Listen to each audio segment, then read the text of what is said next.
வணக்கம். ஸோ இப்போ நம்ம என்ன வார்த்தையை பார்க்க போகிறோம் அப்படின்னா உங்களுக்கு ஆல்ரெடி தெரிஞ்ச வார்த்தை தான். இது வந்து பார்த்தீங்கன்னா ஓகே, ஒரு நிமிஷம் நான் இதை மாற்றிக்கிறேன்.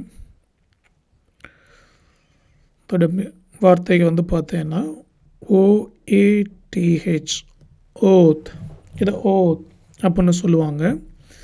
இதோட விளக்கம் என்ன அப்படின்னா, இதோட மீனிங் உறுதிமொழி. உறுதிமொழி உறுதிமொழி ஓகேங்களா. இதோட சொற்பொருள் விளக்கம் வந்து பார்த்தீங்கன்னா, ஒரு புனிதமான வாக்குறுதி. அதாவது கோயிலில் நம்ம சாமி வேண்டிக்கிறதா இருக்கட்டும், இல்லை பெரும்பாலும் ஒரு சாட்சியை அழைப்பதுக்கு, இப்போ கோர்ட்டில் வந்து பார்த்தீங்கன்னா உறுதிமொழி எடுத்துப்பாங்க. ஒரு நான் சொல்கிறதெல்லாம் உண்மை அப்படின்னு அது மாதிரி சொல்கிறதுக்கு. இல்லை வந்து பார்த்தீங்கன்னா ஒரு உத்தியோகபூர்வ அறிவிப்பு. இப்போ ஒரு ஜனாதிபதி வந்து பார்த்தீங்கன்னா உறுதிமொழி பிரமாணம் எடுத்து வந்து பார்த்தீங்கன்னா ஒரு நாட்டை காக்குறாரு அப்படின்னு சொல்லிட்டு ஒரு ஜனாதிபதி உறுதிமொழி எடுத்து ஜாயின் பண்ணுவார், நியூ பிரசிடெண்ட். ஸோ இது மாதிரி இடத்துல இந்த உறுதிமொழி அப்படிங்கிறது நம்ம யூஸ் பண்ணுவாங்க. ஸோ இதுக்கான சில எக்ஸாம்பிள்ஸ் பார்க்கலாம். ஸோ பார்க்கும்போது உங்களுக்கு வந்து பார்த்தீங்கன்னா இன்னும் பெட்டராக புரியும். எக்ஸாம்பிள்ஸ், எடுத்துக்காட்டுகள். ஓகே, ஃபஸ்ட்டு எக்ஸாம்பிள் வந்து பார்த்தீங்கன்னா, அவன் உண்மையை சொல்ல உறுதிமொழி எடுத்தான். அவன் உண்மையை சொல்ல உறுதிமொழி எடுத்தான். அவன் உண்மையை சொல்ல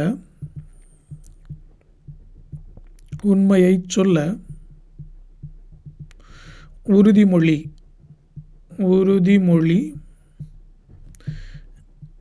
எடுத்தான். அவன் உண்மையை சொல்ல உறுதிமொழி எடுத்தான். இப்போ ரெண்டாவது எக்ஸாம்பிள், ஜனாதிபதி பதவி பிரமாணம் எடுத்தார். ஜனாதிபதி பதவி பிரமாணம் எடுத்தார். ஜனாதிபதி பதவி பிரமாணம் எடுத்தார்.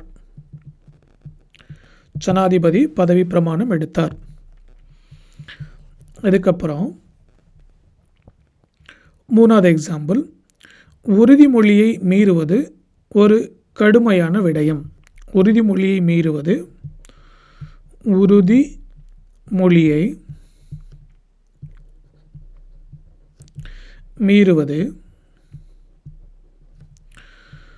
ஒரு கடுமையான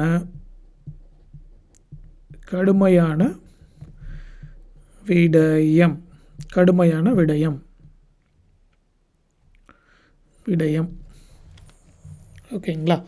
ஸோ இப்போது இந்த எக்ஸாம்பிள்ஸில் பாருங்கள். ஸோ ஃபஸ்ட்டு எக்ஸாம்பிள்ஸில் அவன் உண்மையை சொல்ல உறுதிமொழி எடுத்தான். ஸோ உறுதிமொழி இங்கே வருதுங்களா.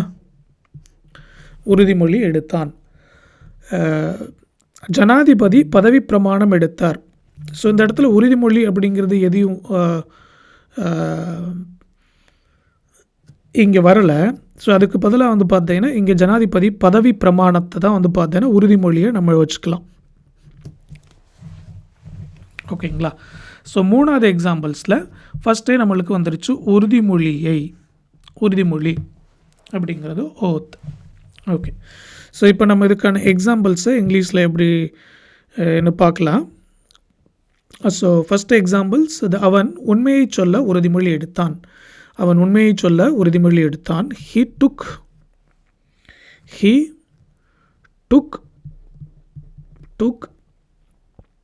an oath. Sorry, OATH, oath,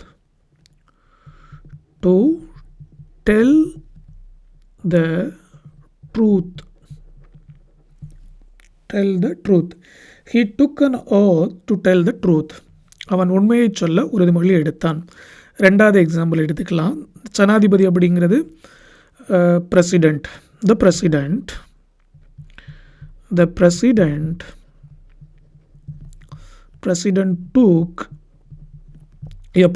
took an oath.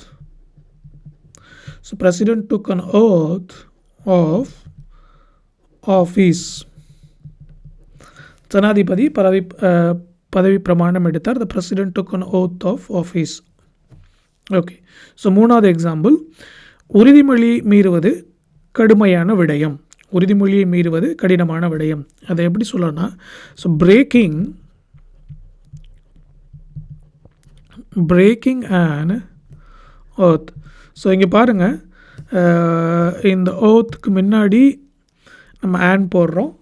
அது இந்த ஏ அண்ட் தி வந்து எதுக்காக யூஸ் பண்ணணும் ஆர்டிகல்ஸில் வரும். அதை நம்ம பின்னாடி பார்க்கலாம். இப்போதைக்கு நம்ம ஜஸ்ட் ஆன் யூஸ் பண்ணிவிட்டு எழுதலாம். Oath is a serious matter. Serious matter. ஓகேங்களா? ஸோ உறுதிமொழியை மீறுவது ஒரு கடுமையான விடயம். Breaking an oath is a serious matter. ஸோ இப்போ இந்த சென்டென்ஸில் எங்கெங்கே ஓத் வருது பாருங்கள். இந்த ஓத் இங்கே வருதுங்களா? உறுதிமொழி. he took an oath to tell the truth. அவன் உண்மையை சொல்ல உறுதிமொழி எடுத்தான். ஜனாதிபதி பதவி பிரமாணம் எடுத்தார் அப்படிங்கிறது பிரசிடென்ட் took an oath. அவரும் பிரமாணம் எடுத்தார். took an oath. உறுதிமொழியை மீறுவது இஸ் ஒரு கடுமையான விடயம் அப்படிங்கும்போது breaking an oath is a serious matter. இங்கே இருக்கு பாருங்கள், பிரேக்கிங் an oath, உறுதிமொழியை மீறுவது. ஓகே.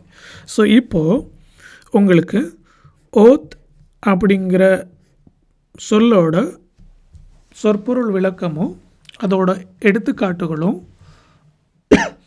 நம்ம இங்கே பார்த்தோம். ஸோ இந்த ஓத் அப்படிங்கிற இங்கிலீஷ் வார்த்தையை நீங்கள் உங்கள் ரியல் லைஃப்பில் நீங்கள் யூஸ் பண்ணி பாருங்கள். தேங்க்யூ.